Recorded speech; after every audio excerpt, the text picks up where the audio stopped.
Finally, England may well have discovered the opener who will outlast Alastair Cook. For two reasons, one bad, one good. Cook is struggling, practicing hard without reward and averaging 13.83 in the Ashes as the most capped opening batsman ever. He may be nearing the end after more than a decade in the front line. We will find out more. In Melbourne. More positively, Mark Stoneman has made a better fist than most at being Cook's partner. He has 193 runs at 32.16 with 2 hay centuries in this series. There is a touch of Carberry about Stoneman's output. 4 years ago Michael Carberry won plaudits for his gutsy performances in 5 Ashes tests, during which he scored 281 runs at 28.10 at the top of the order. Yet he never played again for England. Stoneman's tour could go either way, and he has played enough to recognise that. After all those starts, he needs a big score. When it was put to him, in an encouraging manner, that he had done all right, he gave the appropriate response. The key there is all right. Obviously at 30 down, all right hasn't been good enough. Stoneman has seldom looked out of his depth. His composure against the new ball, which is the hardest time to bat in Australia, has been striking. In his understated way, he has given the impression of loving it. It's frustrating that there have been times out there when I feel I've belonged but I haven't made the scores required in Test cricket.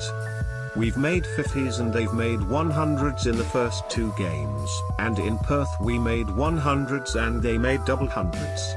That's been the difference, and that's the frustrating thing, as we've done a lot of good things in patches, but just as it felt we were close to getting on top, they've managed to make a breakthrough. Stoneman is a specialist opener, a breed apart. Like the majority of the members of this hardy club, there is a wry acceptance of the downsides of the job, those 20-minute sessions at the end of the day when there is nothing to gain but so much to lose, facing the bowlers when they are at their freshest and fastest with a ball that is hard and most likely to swing. This is not everyone's idea of fun. Openers sometimes need a dry, dark sense of humour to survive. The other batsmen do not really understand, and the bowlers certainly do not. It's one of the perks of the job, being an opener, he says. It gets your bins going a bit and you certainly know you're in a contest.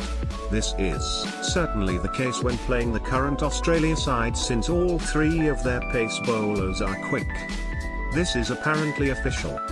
Since the relevant records began in 2006, no bowling attack taken as a unit have been so fast, which accords with Stoneman's impression. I've not faced an attack before where there are 3 guys capable of cranking it up to the levels they do.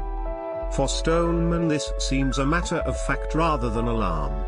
He was hit on the helmet in Perth, not the first to be surprised by the steep bounce. Not to worry. You've got 3 quicks coming in. You get one wrong and you wear it. Crack on, is his response. It's been amazing. The atmosphere is brilliant, though they're not the nicest people when you're playing against them. It's been great to be part of it. The great thing is I believe him. He adds with equal conviction he is really looking forward to Melbourne. We want to put in a performance that everyone back home can say the boys are in their fight, and still be proud of us. He explains what the batsmen have to do. Just repeating things for longer.